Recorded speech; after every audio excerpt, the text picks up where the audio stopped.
The Constitution of India, Preamble. We, the people of India, having solemnly resolved to constitute India into a sovereign, socialist, secular, democratic republic and to secure to all its citizens justice, social, economic and political, liberty of thought, expression, belief, faith and worship, equality of status and of opportunity, and to promote among them all fraternity, assuring the dignity of the individual and the unity and integrity of the nation.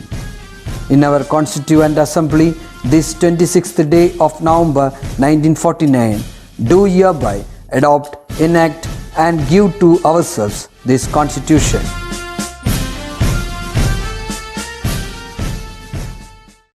Hello my dear 6th standard children. So how are you all? A whole week of celebrations. Are you all happy? Yes. Celebrations always take us to an elated level of happiness. Yes, this year the celebrations were not as charming as previous years. It was a bit subdued, but even then we managed to be happy with our family members, isn't it? Parents, grandparents, siblings, cousins, etc. Some of you sent me Onam wishes too. Thank you children. Well, a small virus has brought all these changes. It has taught us a lesson that we can never take things for granted. The air we breathe, the water source we use, the nature, all these are not our personal belongings. We have to hand over all these resources to our coming generation, isn't it? No problem. Human beings have always won the battle. We will emerge out more powerful from the situation by taking vitamin V. What is vitamin V? No, it doesn't come from fruits, vegetables or any food supplements. V stands for visualization.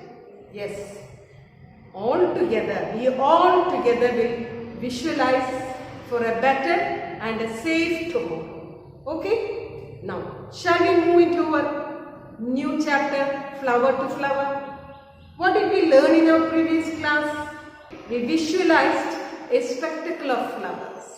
Yes, we also saw the difference in flowers, like the number of petals, color of the petals and the fragrance seen in flowers, isn't it? Now, would you love to explore more about flowers? Yes, we will discuss more differences in flowers with the help of this tabular column. So as you can see, I have tabulated some important properties of flowers. The first column shows flower. I have taken 3 types of flower. One is Ixora. What is Ixora? Techipover. Okay? Rose and jasmine. What is the first variation or the difference? Color. So Ixora is, it might be red, white, sometimes pale yellow also. Rose, we have many colored roses. Jasmine usually comes in white, isn't it? Fragrance, Ixora doesn't have a fragrance. But rose, yes, we are fragrant. Jasmine is very much fragrant, isn't it? Shape of petals. How are the petals of Ixora? They are pointed, isn't it? Whereas rose and jasmine, the petals are a bit curved in the end, isn't it? Size. Very small flower. Ixora is a very small flower, whereas rose is much more bigger and jasmine is bigger than Ixora but a little small. Number of petals. Ixora has 4 petals. Rose has many petals, whereas jasmine has 4 to 5 number of petals. Nectar. What is nectar? Honey inside the flower. Yes, Ixora has nectar. That is why butterflies come and sit on the flowers. Whereas rose, yes, it also has nectar. Whereas jasmine, no, it doesn't have nectar. Okay. Now blossoming time. When does the Ixora flower blossom? When does it blossom? During daytime. Whereas rose and jasmine will blossom only during night time. Now we will see the lifespan of all these flowers. So Ixora has a lifespan of 1 to 2 weeks. As we have seen, the flower stands in the plant, isn't it, for 1 to 2 weeks. Whereas rose, yes, maybe 5 to 7 days it stands in the plant. After that it will wilt and fall down. What happens to jasmine? Maximum 1 or 2 days. After that it wilts and falls down, isn't it? So these are the different variations we come across in different flowers. I have taken only 3 here. Copy this in your file, and if at all if you want to add more, you can take some more examples of flowers and note the differences in these flowers. So this will be your first assignment. Okay? Children, last week we also studied some important parts of flowers. What were they? Andrecian, calyx, gynoecian, corolla, pedicel and calathis. Many of you have drawn very beautifully and you sent me the file work also. Very good. Okay? Now we will see the different parts. Where is the andrecian? See here you can see the andrecian. This is a hibiscus flower. So in this, the stalk over here, stalk. Then this stalk contains andrecian. That is andrecian. This is corolla. That is, the petal part is called corolla. It is always colorful.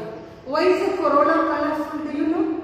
Yes, it's colorful to attract the bees or wasps or butterflies. Okay? Now, this is the gynoecium. Gynoecium is the female part, whereas andrecian is the male part of a flower. Gynoecium is the female part of the flower. So what is calyx? Calyx holds the buds of a flower. When this hibiscus is a bud, you can see a calyx, green part covering the bud. That is called calyx. And this calyx will open up when the flower starts blossoming. Okay? Now thalamus is the part which holds the entire flower. And what is pedicel? It is a part which connects the flower to the plant. So two important things we should know. One is andrecium, that is the main part, and next is gynoecium. In this main part there are small anthers. So these are anthers. You would have observed this in a hibiscus flower. These anthers, inside the end you will see yellow colored anthers. So once you open that, you can see pollen grains inside that. The pollen grains has to come to the filament here. This is called filament. And from here, it has to travel inside the gynoecium. Gynoecium consists of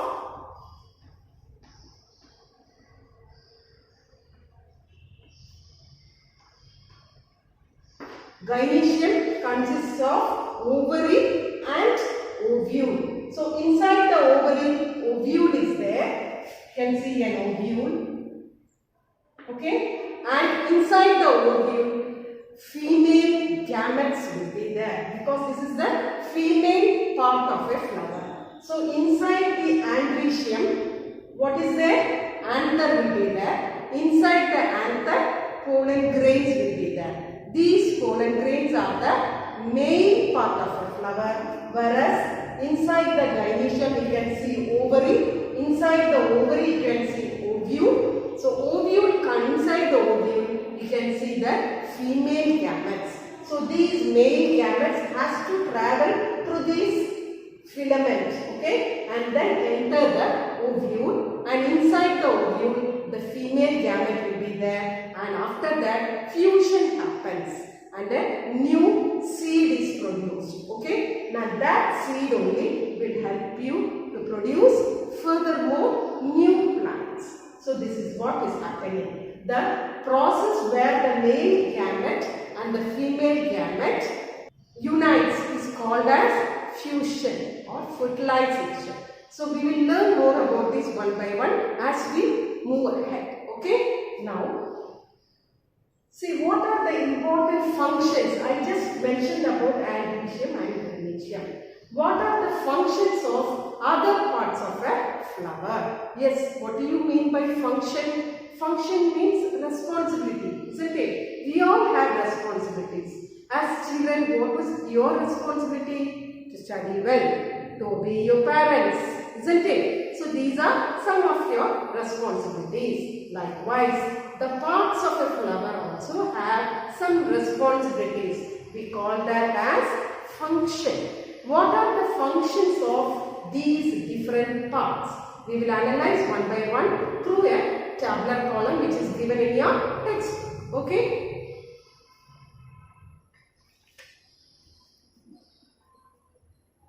Now the first one holds different parts of the flower. Which one holds the different parts of the flower?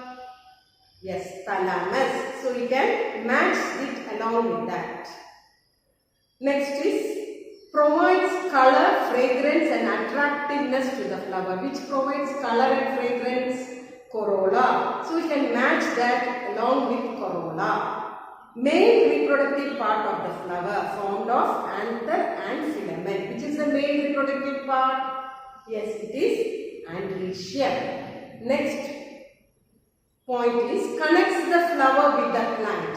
Which part connects the flower with the plant? Yes, it is pedicel. The last function is protects the flower when it is a bud. Holds petals after it blooms. As I told you, it is calyx, isn't it? So calyx is the part which protects the flower when it is a bud. And after that, it holds petals after it blooms.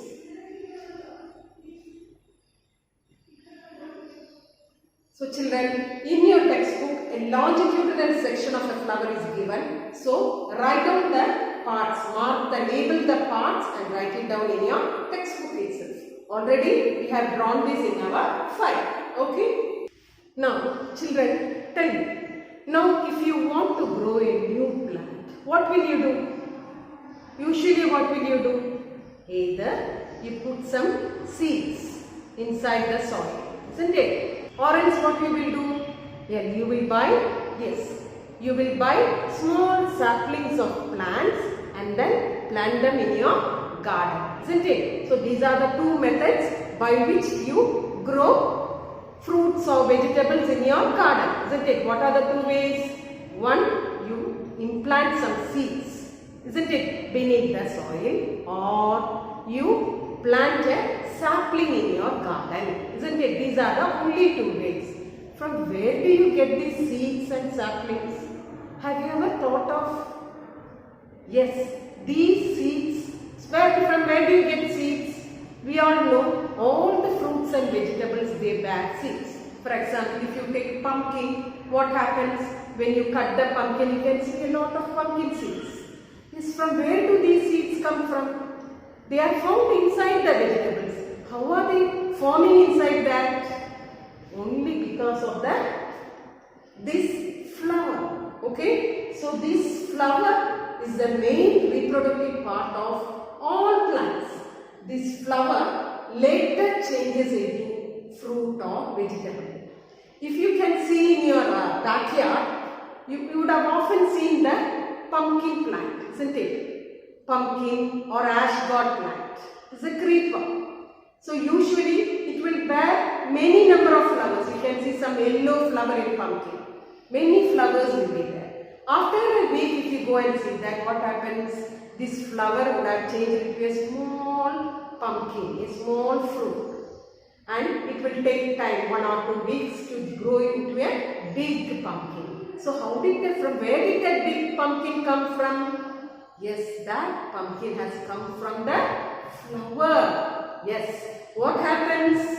The male gamete in androecium will fuse with the female gamete in gynoecium and develop a new seed. This seed changes into fruit or vegetable. Okay? So from this we can understand that the flowers are very important for the reproduction of all plants. Okay? So children, how does reproduction occur? We will see. For that, we have to observe the important parts of androecium and gynoecium. Okay? So what are the different parts in androecium? Yes, anther, filament and pollen grains inside the anther. Okay? And gynoecium you can see ovary, ovule. So these are the important parts of gynoecium. So the pollen grains from the anther will travel through the filament and reach the female gamete inside the ovule, which is found inside the ovary, and then undergo fusion. Because of this, a new seed develops, and this seed later on changes into fruit or vegetable, and this process is called as fertilization. The fusion of male gamete and a female gamete inside an ovary is called as fertilization. So only if fertilization happens, a new seed will be developed and a new fruit or vegetable is seen. If fertilization doesn't occur, no new plants because no new seeds. So does it happen like that? Yes, it also happens. There are some flowers which don't fertilize. Are you surprised? Yes, we'll go to the next page in your textbook where different flowers are given and the parts in the flowers are also mentioned. Shall we observe that?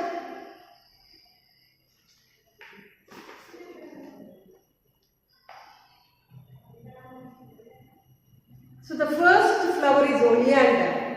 In oleander you can see androecium and gynoecium inside the flower, just like hibiscus. Hibiscus has got both androecium and gynoecium. Look at the next flower, pumpkin. Only androecium is there. The third one is also a pumpkin, but only gynoecium is there. Bitter gourd, androecium is there, and next picture is also a bitter gourd with a gynoecium. And the last one is clitoria, which has both gynoecium and androecium. So what did we understand here, children? There are some flowers which bear both the male and female parts, just like clitoria, hibiscus. Okay, they bear both the male and female part. Which is the male part? Androecium, and which is the female part? Gynoecium. But there are also some other flowers which bear either androecium or gynoecium. They will not have both. They might have either androecium or they might have only gynoecium. So such flowers, it's difficult to fertilize. Why? Because the male gamete and female gamete has to fuse. If it is a male flower, how will the fertilization happen? It's not possible. But if it is a female flower, the male gamete from some other plants might fly and come and sit in the female gamete, or they might enter into the ovary of the flower and they might fertilize. There are chances for female flowers to fertilize, whereas there are no chances for a male flower to fertilize.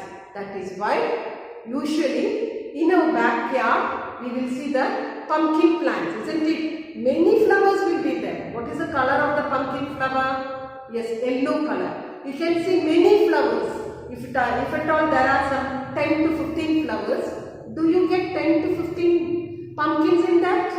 No. We will get only 1 or 2 or 3 pumpkins.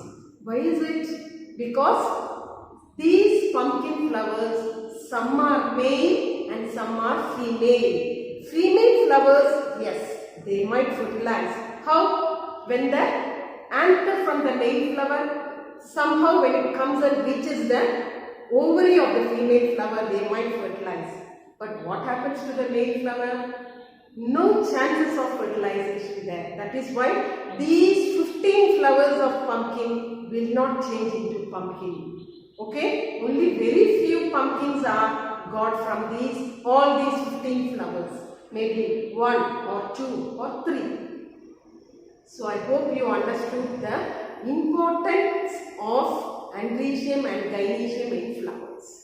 If a flower has got both androecium and gynoecium, yes, it fertilizes very easily. But if a flower is having only androecium, then it is a male flower. And if a flower bears only gynoecium, then it is a female flower. Male flower, there are no chances of fertilization. Female flower, yes, there are 50-50 chances. The pollen grains from the male flower might enter into the female flower and may fertilize. So we have to name these flowers, isn't it? The flowers which have both androecium and gynoecium are called bisexual flowers. Bi means two.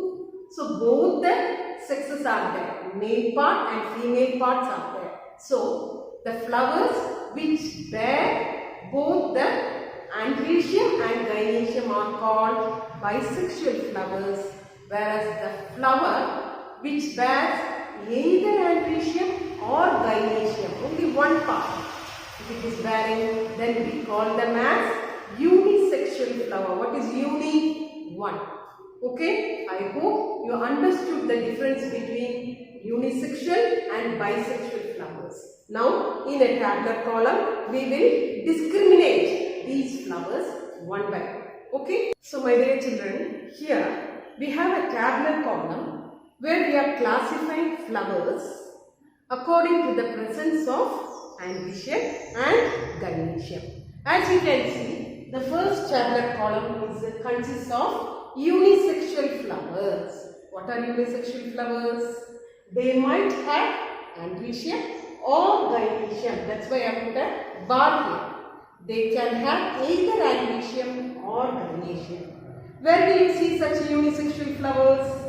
Pumpkin, watermelon, cucumber, coconut tree, papaya, bitter gourd, snake gourd. So what do you understand from here? All these plants, the flowers of these plants, they bear male flowers as well as female flowers. Okay, so pumpkin, the flower might be male flower or female flower. Likewise, snake gourd, the flowers you see in snake gourd plant, they may be male flower or they may be female flowers. So what is the next tabular column? Bisexual flowers. What are bisexual flowers? We have already seen in hibiscus, isn't it? Both androecium and gynoecium are present in hibiscus. That is why we call it bisexual. Androecium and gynoecium are present in this flower. Lentils, tomato, lentils means pineapple. Okay, tomato, rose, lady's finger, brinjal and marigold flower. All these flowers, they bear both androecium, that is male part, and gynoecium, that is female part. Okay, so if a flower bears only male part, that is androecium, it is called male flower. And if a flower bears only female part, that is gynoecium, it is called female flower. So where does fertilization happen? Now you can see easily. Where does it happen? Yes, it can happen in a bisexual flower very easily because androecium and gynoecium are there. There are chances of fertilization in female flower also because the pollen grains may somehow reach the ovary of this female flower. And what happens in male flowers? No fertilization at all. That is why all the flowers of pumpkin plant will not produce pumpkins because some of them might be male flowers. That is why. Okay. Now I am winding up this video session. I hope you have understood this part. So what are the assignments for this class? The first table I have already mentioned you. After that, define what are unisexual and bisexual flowers. You have already drawn the different parts of a flower. Now draw individually androecium and gynoecium in your files. After that, classify the flowers like this table. This table you have to copy in your file. So these are all your assignments. do it as early as possible and send it to me. Bye. See you in the next video session.